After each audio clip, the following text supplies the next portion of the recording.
Gulab TV prime time న్యూస్కి స్వాగతం.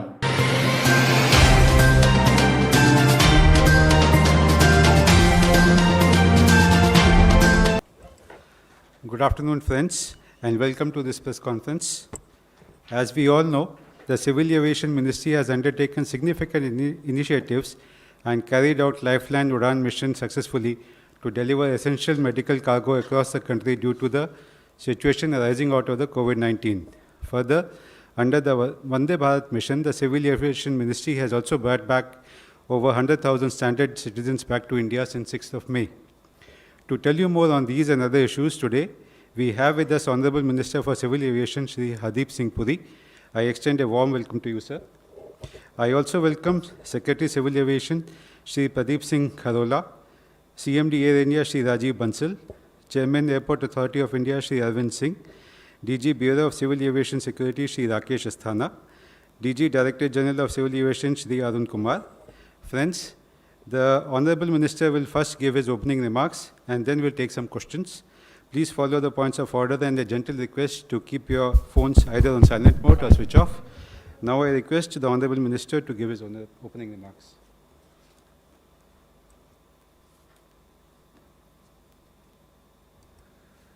I want to start by extending a very warm welcome to all of you.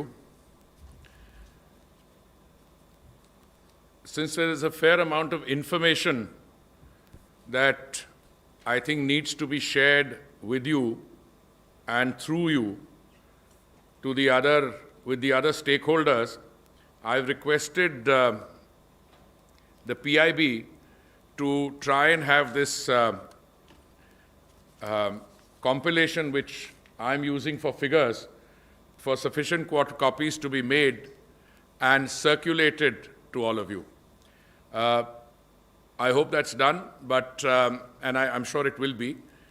But I've also requested the ADG in my ministry, Rajiv Jain, to have all this information made available, uploaded and made available on the website of the Ministry of Civil Aviation.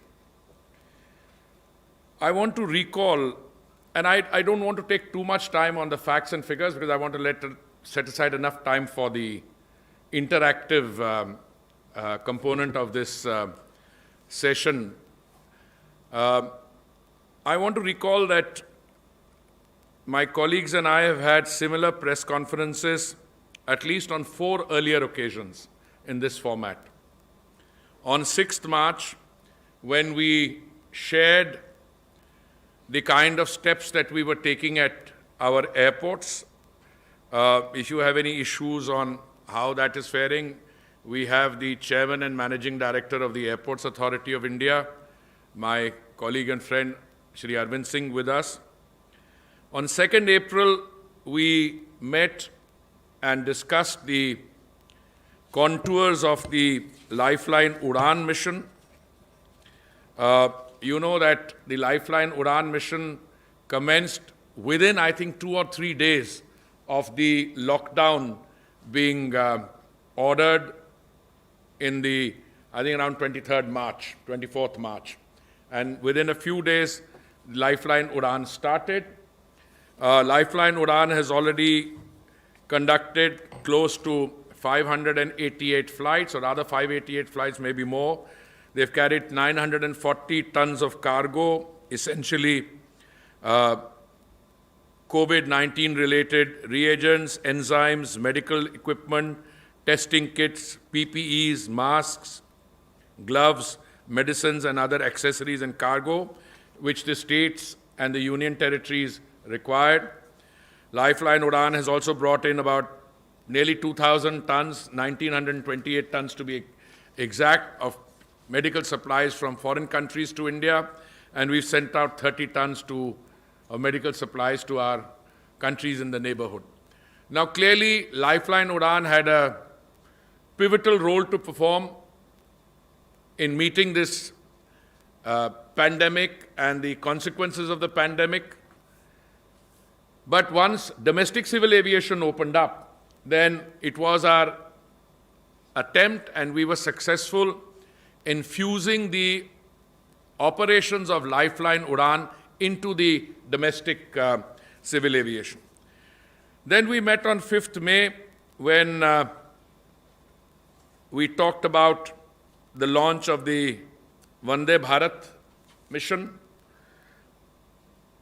And you know, Vande Bharat mission, I'm sometimes intrigued by the kind of imagery I get on social media, especially those friends who want to catch my attention. You know, they say it's like a spoon removing water from a bucket. Hey, wait a minute. Those Lifeline, Udan, I've given you the statistics. They speak for themselves. 1,000 tons of equipment carried. Vande Bharat mission is an ongoing process. My social media colleague sitting here every evening sends me figures, and then, you know, once the flights have landed, we use those figures. But I think we have already brought back 109,000. 109,000. That's not a small figure. When we started conceptualizing and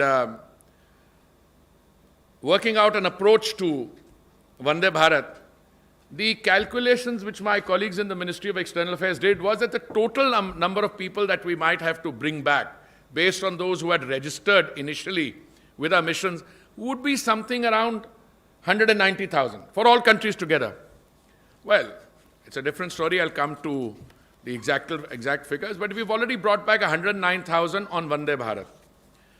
But more than that, our private carriers and the private carriers from the other countries, I'm not talking about the evacuation flights they've had to take their nationals away from India, but bringing back, they brought back another 100,000+.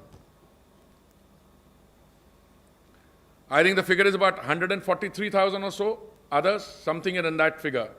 So if you take 143 of them, 100,000 of ours, then our ships brought back what? 3,000 to 4,000. And then there are land border crossings. So we are looking at an overall figure of 275,000. I'll give you this compilation. The figures there are dynamic. They change as we speak. Every day the number of people being brought back by Vande Bharat flights, and CMD Air India is here with us, Rajiv Bansal, he will happily elaborate. We bring back what 3,000-4,000 every day? 4,000 every day. So yesterday's figure was 109,000. Now we don't only have Air India conducting Vande Bharat flights, we have 3 of our private carriers who have joined in. Last time I was here, I remember one of you asking, why not the private carriers? I said from the day go, ours is an open invitation. Whenever the private carriers are ready to join the Vande Bharat mission, when their crews are ready, when their other systems are ready, they should, and I'm very happy they have. Meanwhile, it's not as if those private carriers or others have been sitting quiet. Many of them have been carrying out charter flights on a much larger scale. So we have the Air India family bringing back 109,000. We have our private carriers and other private carriers of other nationalities bringing back another 100,000 plus, 143,000. So the total evacuation out, which has come, people already brought back, stranded Indians in distress, is close to 275,000. So any attempt to portray on social media that, you know, people, look, we are doing the best that we can. And I can share with you today that the number of flights that we are adding for the coming days is even larger. But our ability to augment the carrying capacity, you will agree, is entirely contingent on the state governments being willing to take people. Now, we were slow to start. Let me recall, in the phase 1, which if I remember correctly started on 6th May, we were bringing back something like 12,000 plus people, 12,708, from 12 countries in 64 flights. Now, if you look at the overall number of people who have come back, 275,000, 12,000 looks very small, but that's the beginning we made. But we had to make a small, modest beginning, because between MEA and the Ministry of Civil Aviation. We were in touch with the state government, and it was dependent on how much the state governments would be willing to take back. Let's not take the eye off the ball. The lockdown was imposed, and I think all of you will agree with me that it was a farsightedness of the Prime Minister to impose an effective and comprehensive lockdown early. Well, many people had their skies open, many countries. As a result of that, we have been able to contain the overall numbers. Number one, we've been able to give ourselves time within which to build the health infrastructure required, identify facilities, identify beds, additional, get medical equipment in, and so on and so forth. And then, when you come to a point where you feel reasonably comfortable, then you start the operations. Lifeline Udan, we started straight away. Vande Bharat, we started on 6th May, which means we went down, lockdown about 25th March. So 1 week there. After 2 weeks, we started bringing people back. In phase 2, we ramped up from 64 flights to 325 flights, which is nearly 5 times the number. And our passengers carried went up from 12,700 or so to nearly 60,000, 5 times. 5 times the number of flights, 5 times the number of passengers.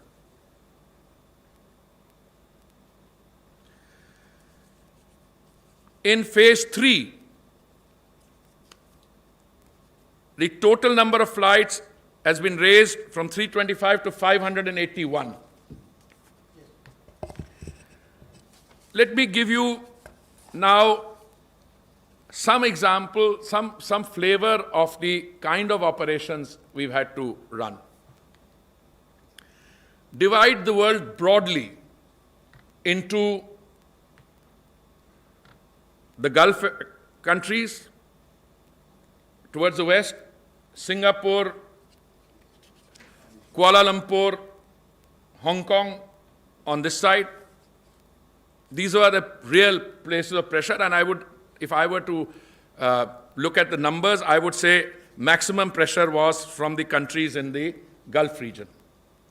And I have some figures. The Air India evacuation from the UAE alone has been about 23,790, but this is increasing by the day. From the USA, no, I've come to let Saudi Arabia 8,000 plus, Qatar 7,400, Oman 7,000, and so on. Kuwait another 4,500 or so. Now, our capacity to increase the number of flights was entirely dependent on the receiving destinations showing willingness to absorb them. Now, let me tell you that the maximum number of passengers who have come in to the state of Kerala. On Vande Bharat flights, largely carried out by Air India, about 30,000 people have come in. On charters, another 40,000 people have come in. And the charters have been run by private Indian Airlines and others. But those charters and these flights are being added significantly as we move into the final phase of phase 3 and go into phase 4. Delhi, on Vande Bharat, something like 40,000 people. On charters, another 16,880. About 56,000 total. Kerala, 70,000. Tamil Nadu, 20,000. Maharashtra, 20,000. Telangana, 11,000. Karnataka, 6,500. I just want to, after giving you a broad brush of about 275,000 people having been brought back, I want to tell you where we are today and where we are going forward. And please take these figures down carefully. This compilation will be shared with you. Additional flights planned by Air India under phase 3 and phase 4. Additional, this is over and above the flights which have taken place. By Air India, 300 flights extra.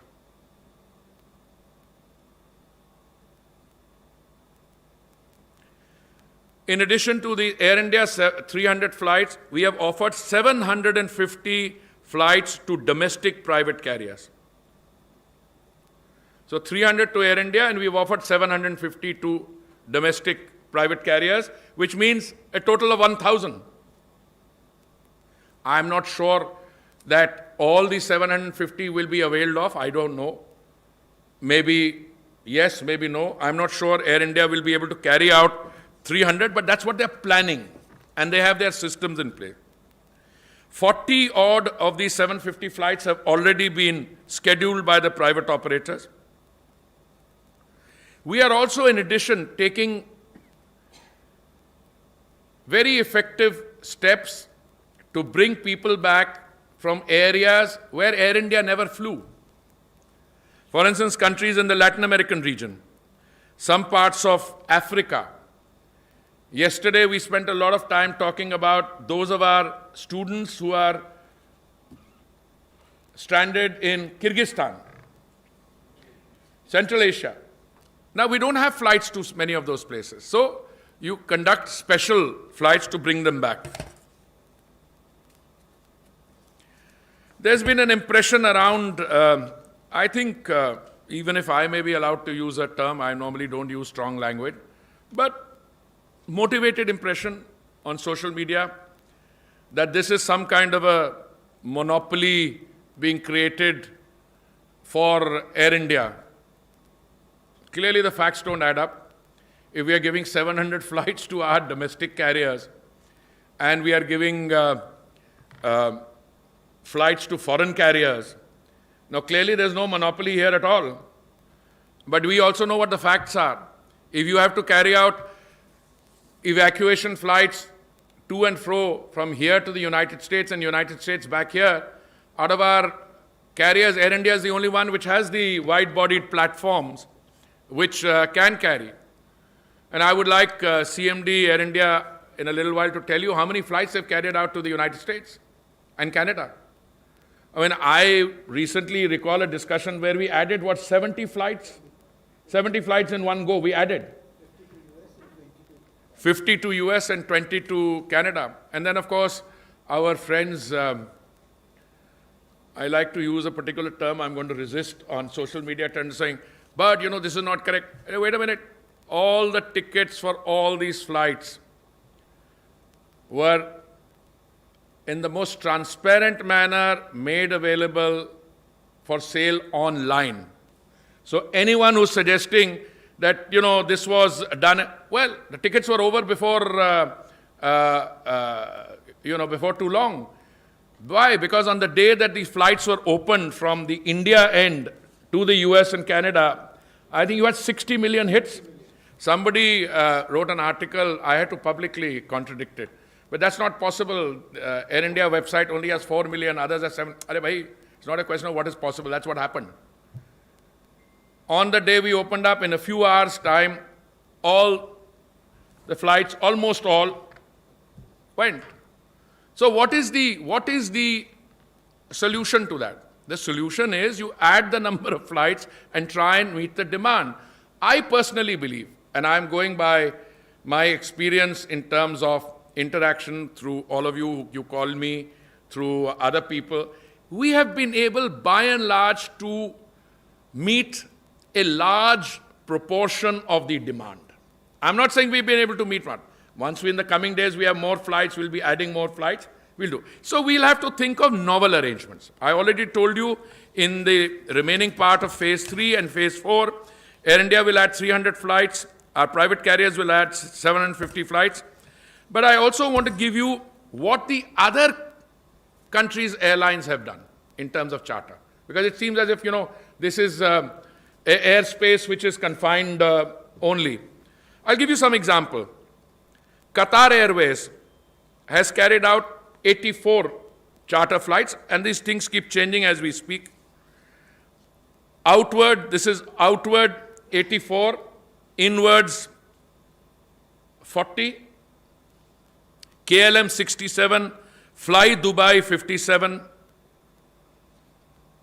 Air Arabia, Jazeera, Kuwait Airways 45. So it's been large number of flights, over hundreds of flights, and the number of people who have carried in is over 100,000. Now, I want to touch on one issue in passing.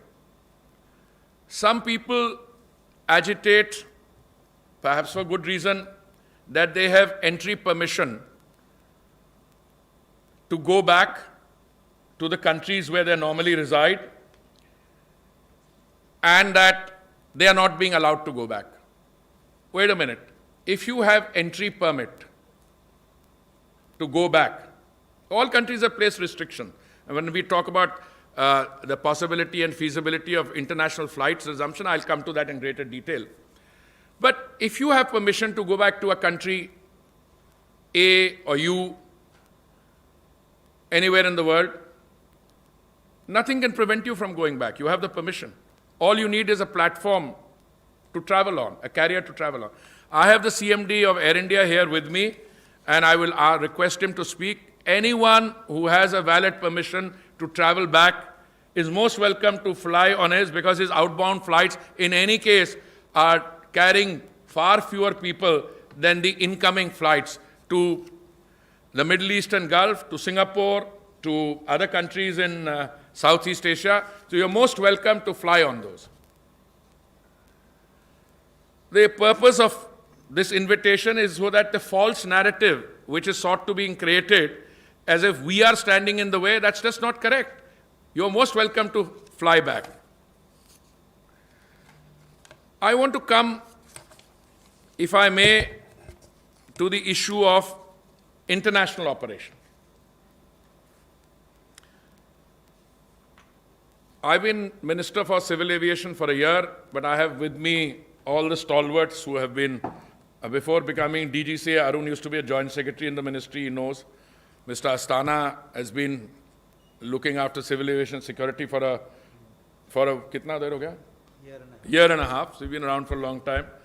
Pradeep has, at different points of time, managed airlines. He has been secretary for what, 2 years, Pradeep, or so?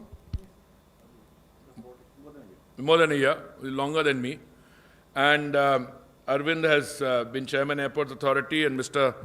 Bansal, apart from being CMD Air India now, he's also have a civil aviation background. Look, there are two things that you require if you want to have normal international civil aviation.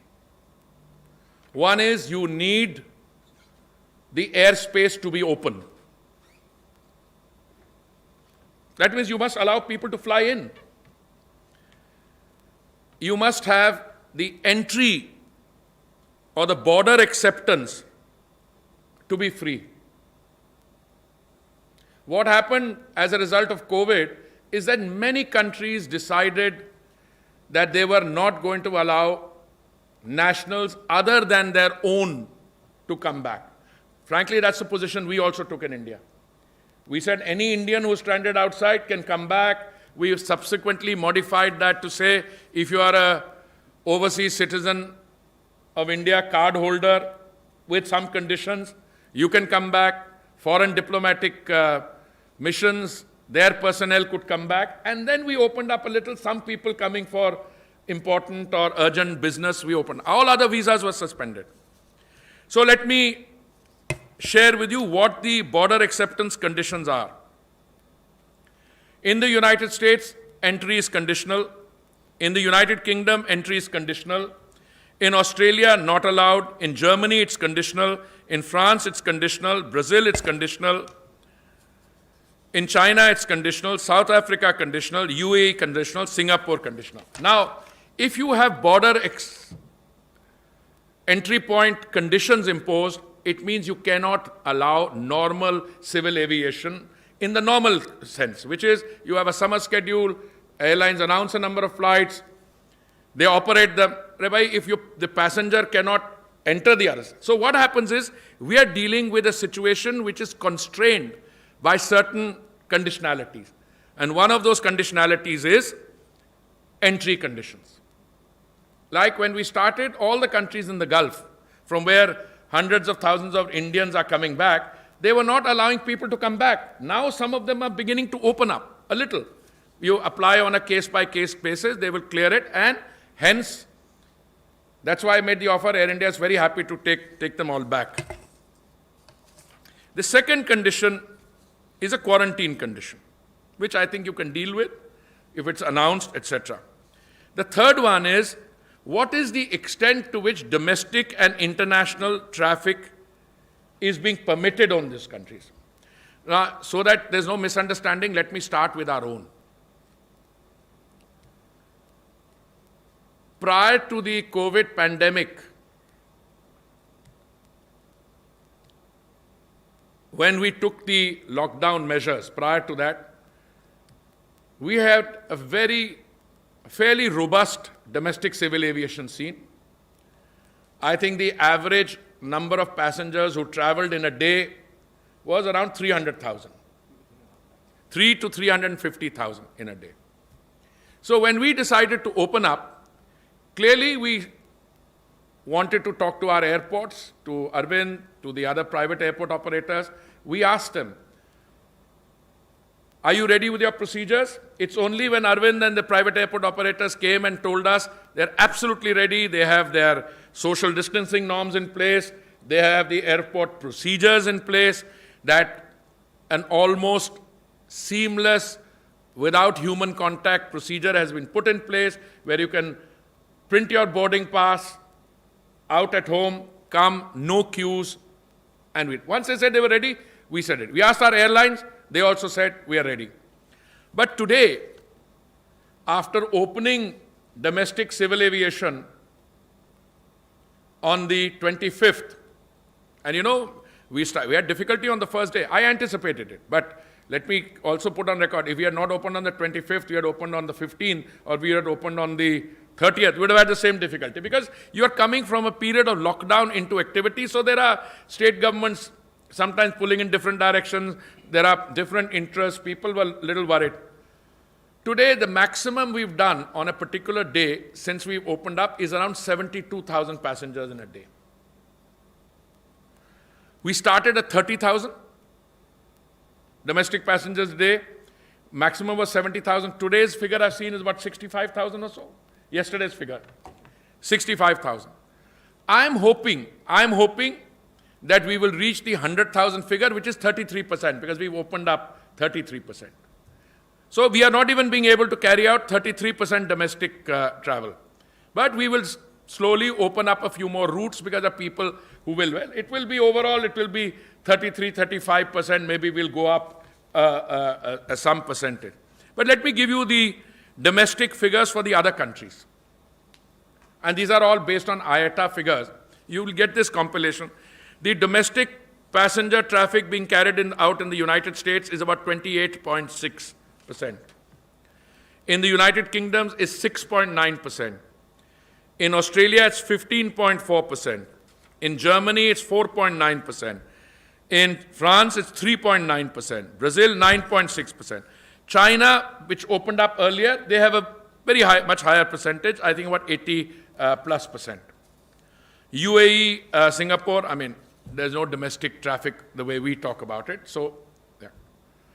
What have I said all along? That once our domestic traffic reaches roughly 50 to 55%, which means if we are today at, say, 65, 70,000, when we reach 150 or 160,000, we can then start thinking, why did I say this? And again, let me explain. If you are having international flights, they will only come to metropolitan cities. The flights will come to Mumbai, they will come to Delhi, and the big metropolitan cities. Passengers have to go from there to other places also. Now, if you bring in a passenger from outside and he or she are not able to reach their destination, of course, quarantine is another consideration, then it creates disruption and passengers may not want to travel. So our opening out is also done in a calibrated manner, and that's the word we use, to test both demand, our ability in terms of our systems in place, and to be able to ensure ease of travel for the person coming in from outside or going from here. Initially, we had some difficulties if a person had to catch an outbound flight from Delhi and the border of Delhi and, let's say, Gurugram, I'm just giving hypothetically, was closed. We had to do some negotiation. to allow the air ticket to be used to come here and so forth. Now I want to come to international. So domestic has to be there because after all, what is the percentage of international flights? Now, some of my friends, again, I don't want to use my favorite term with them, come at me in social media. Whole world has opened up international. Why is India not doing? You're opening up hotels. Hey, we're doing nothing of the sort. My ministry takes decisions on civil aviation, what the others do, what other countries. But let me share with you. In the United States today, international traffic, and we are doing, this is a very interesting, when you get this compilation, there'll be a figure, aircraft movement, May 2020 versus May 2019. Let's say if in May 2019, 100 aircraft were flying, how many are flying in those countries today? And my figure for the US is 7%. That if 100 aircraft were flying in the year of the Lord, May 2019, today only 7 are flying. In the case of the UK, 6.8, Australia 6, Germany 9, France 12, Brazil 3, China 4. Wait a minute. Now you see the difference, and I'll come to why this discrepancy. UAE 18 international because they do a lot of they pick up people from here and take them else. Singapore 3%. Now, any suggestion that international air traffic has opened out and we are the only one not opening out, I think needs what you get. I should use reality check, and I'll give you this figure. This is a dynamic figure, keeps changing. If by the time we meet next time, you find suddenly these figures have gone up, our domestic traffic has gone up, yes, I think we will address that. But there has to be demand as well. Now, very often I'm told, one of you sitting here, I will not name, called me today and said, sir, but you are talking about, can you continue these flights with our numbers going up? Well, I can only tell you what I intend to do. I intend to keep the flights moving. That's all my colleagues, that's why I've got all of them here. Because I think mobility is very central to life. I'm not only talking about urban mobility within the country, but domestic mobility within a country. And it's a critical economic activity. But the exact timing when we will open up international, it means the other country has to be open to receiving international flight. So in the absence of a decision on resumption of international civil aviation, which will depend on the other countries opening up, the domestic traffic in countries opening up, we are left with no option but to continue what I call evacuation and repatriation flights under managed and controlled conditions. What does that mean? It means that I might decide that since I have to travel, take people to the United States and people from the United States have to come here, either way, we will continue these flights. Maybe we'll think of a slightly different modality. Maybe we'll have to think of a slightly different way, but this will have to be the model. Maybe our private operators might want to start also looking at this market, but we are constantly trying to expand both the domestic, the Vande Bharat, and we want to take it in a direction of totally opening up and resuming the pre-COVID kind of operations. Why is the international civil aviation so limited in number? I asked my young researchers to do some. In the United States, where international traffic is 7%, they are carrying out a limited number of flights. Please, I want to think. Limited number of flights to Europe, particularly to London, Paris, and Frankfurt, to Australia and South America. So what they're doing, they probably don't call it Vande Bharat, maybe they're running it on a different, but they're carrying out flights between those places under control, not in totally open conditions, because they've got entry conditions, they've got other quarantine conditions.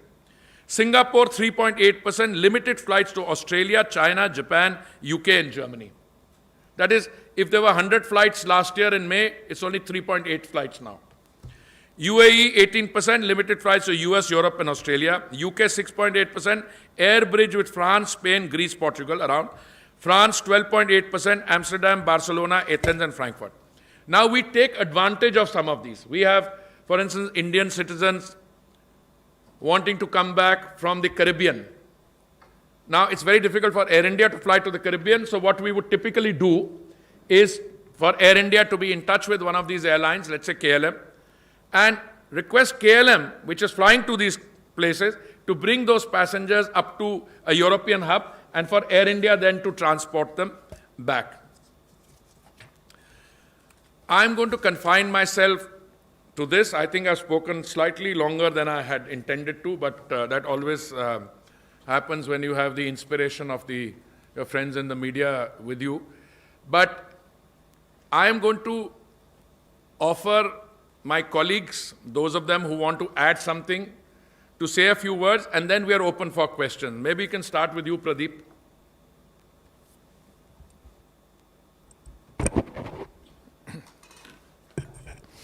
Thank you, sir. As Honorable Minister mentioned that we opened the domestic operations about 20 days back, and there has been a big quantitative improvement that we started operations with about 30,000 people traveling on the first day, and today we are averaging something between 65,000 to 70,000. So in 20 days, it's a good improvement. But a major improvement has been a qualitative shift. There has been a paradigm shift as far as domestic civil aviation is concerned. Now, why I call this as a paradigm shift is that the way people travel. The entire process, when we were planning these operations, we had a lot of challenges as to how to make this process totally, if I can say, is totally sanitized and totally infection-free, because we are facing the challenge of corona. And this process started, and it's very nice to see that all the stakeholders have responded in the best possible manner, be it the airports, the airlines, the ground handlers, and most importantly, the travel agent community and the citizens. And this change has taken place today.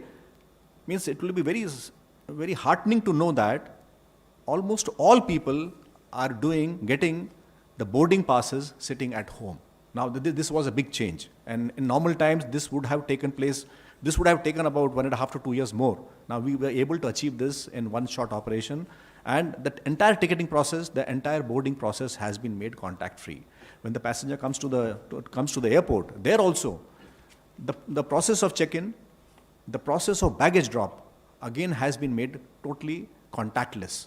Thereafter, the security also security can't be contactless, but then it has been refined to such an extent that the risk has been minimized. And once the passenger reaches the aircraft, inside the aircraft, the sanitization protocols, the health precautions, and we are saying that we are having three layers of protection. One is each passenger is having a mask, each passenger has a shield, and then the intervening passengers is in a protective gear. Now, all this has been done to ensure that the air travel is I would say, not totally risk-free, but absolutely, I would say, near risk-free from any type of infection. And this has been established that for 20 days we are operating. We have crossed more than 1 million passengers have been carried by the airlines, and there has been no adverse impact on the spread of corona because of aviation. So this has been a quantitative shift, and really the citizens have played a very important role in adapting themselves to the new protocols. So that's what I would like to say, and then maybe our colleagues can add. Rajiv, would you? Maybe just a minute, sir. While Honorable Minister has covered all the aspects of the Vande Bharat mission, I would just like to take a minute to re-emphasize that we in Air India are constantly ramping up our capacities to meet the requirements projected. We are responding to the requests received on a real-time basis. We have added destinations. We have increased our outreach globally. We are currently in phase 3, halfway through our phase 3. In phase 4, we will add more flights. In phase 4 in July, we should be having upwards of 650 flights. We are tuning our schedule to meet the requirements as are projected by our missions abroad, so as to provide a safe, convenient, and affordable travel for the Indian diaspora who wish to return to India, as well as those who wish to return back from India to the places that they were residing in. Thank you.